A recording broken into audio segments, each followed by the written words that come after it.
столице республики удалось предотвратить случай мошенничества. Неизвестные позвонили Уфимке и представились сотрудниками колл-центра «Мегафона».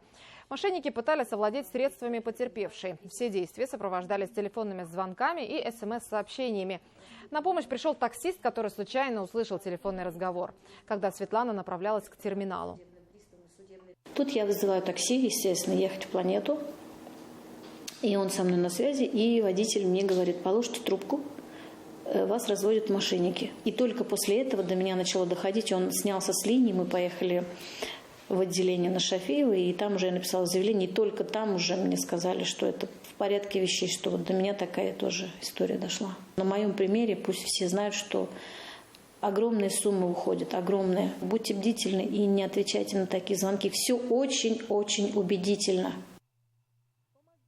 В республике наблюдается рост случаев дистанционного мошенничества. Ежедневно в МВД обращаются граждане с заявлениями о подобных преступлениях.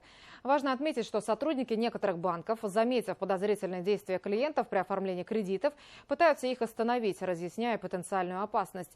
В некоторых случаях банки предотвращают перевод денежных средств мошенникам.